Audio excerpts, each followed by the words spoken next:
Olá pessoal, tudo bem? Nós vamos estudar a unidade 5 do nosso livro de ciências que se encontra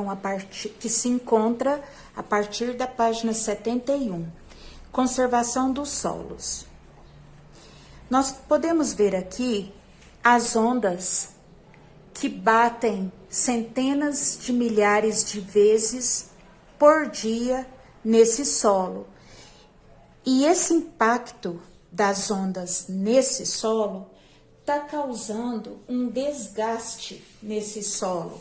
E está fazendo com que a terra, a areia, se desprenda e se solte.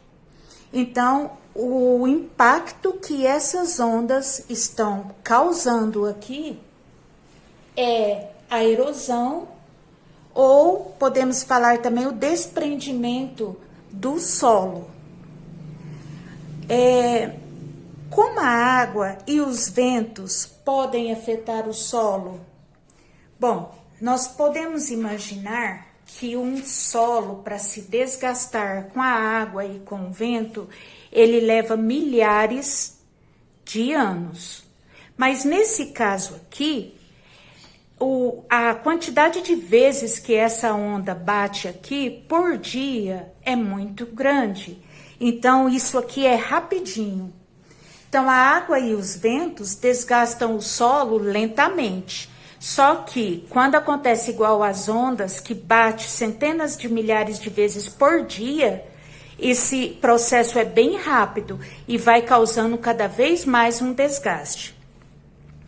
Como a vegetação poderia ajudar a conservar os solos e não deixar que a água da chuva ou das ondas causasse o desprendimento do solo? Como que isso poderia acontecer? Se tivesse vegetação aqui, as raízes das árvores iriam prender o solo e isso faria com que a onda ia bater, mas não ia ter um desgaste tão grande como teve. A vegetação ajuda a segurar a terra, a segurar o solo. E isso evita o desprendimento do solo pela água, pela chuva, pelas ondas e assim por diante. Todo solo que tem suas matas retiradas sofre o processo de erosão, que é isso aqui. O solo desprende. E esse desprendimento é causado pelo vento e pelas chuvas. Pode ser rápido e pode ser lento. Dependendo, se for só de chuva, por exemplo, e for uma chuva branda, é um processo lento. É necessário várias chuvas para que aconteça o desprendimento do solo. Mas quando tem a mata, esse desprendimento quase nunca acontece. Agora nós vamos abrir o livro na página 72. Ao passar por uma estrada, você já observou morros que tiveram a vegetação retirada, ficando descobertos? O que pode acontecer com esses locais? Então, antes tinha vegetação, depois houve um desmatamento. O que pode acontecer com esse local que antes tinha mata e agora não tem mais?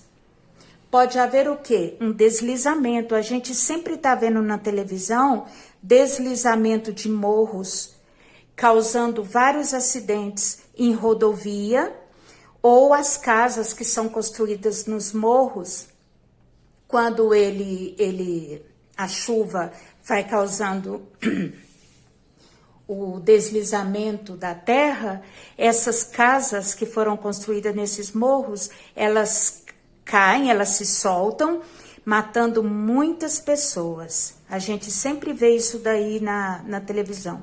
E isso foi porque antes havia uma mata lá e foi retirada para construir essas casas.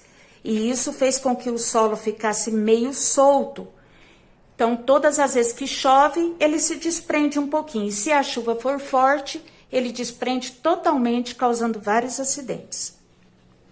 O solo é de grande importância para os seres vivos. Ele é tão importante quanto a água e o ar. Para manter o solo aproveitável, é preciso cuidar muito bem dele. Embora o planeta Terra seja grande, há solos que não podem ser utilizados por diversos motivos. Bom, vamos imaginar esse lugar aqui. Será que aqui é possível plantar? Será que aqui é possível construir uma casa? A gente está vendo aqui que o lago, ele foi congelado. Então, não tem, a terra é muito grande, tem vários lugares, porém não são todos os tipos de solo que a gente pode utilizar. Alguns são muito íngremes. O que é íngremes? Altos, ó. Muito altos, não tem como eu aproveitar isso daqui para plantar, ou para morar, ou para coisas desse jeito, desse tipo. Ambientes cobertos de gelo também fica complicado. Se eu construo uma casa aqui, o meu carro pode escorregar. Todas as vezes que tiver nessa época do ano aqui, pode escorregar, pode causar acidente. Esse lago aqui que congela, eu vou ficar sem água e assim por diante. Alguns são pouco férteis, por exemplo, deserto, ou lá no Nordeste, onde a gente vê uma terra bem mais seca, é pouco fértil. A gente não consegue plantar todo tipo de agricultura nesses terrenos.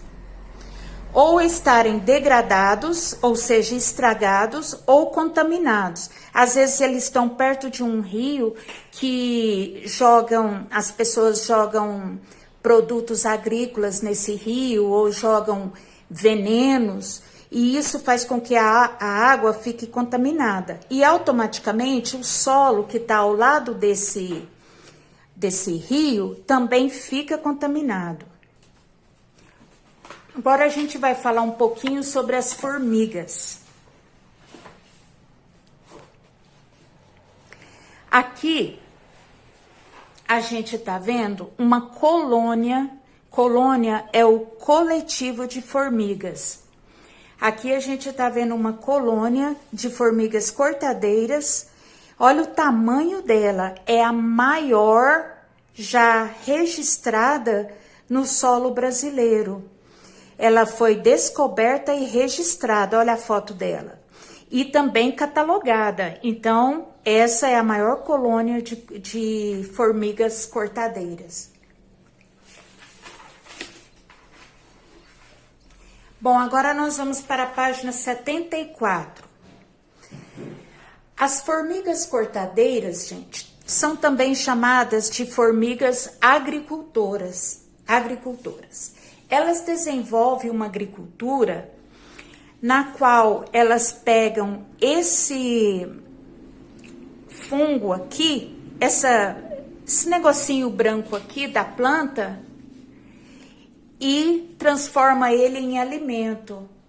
E ela também consegue fazer com que a terra onde ela cultiva esse fungo, ela fique longe dos parasitas, da seca e uma escala em um nível de eficácia que rivaliza com a agricultura humana.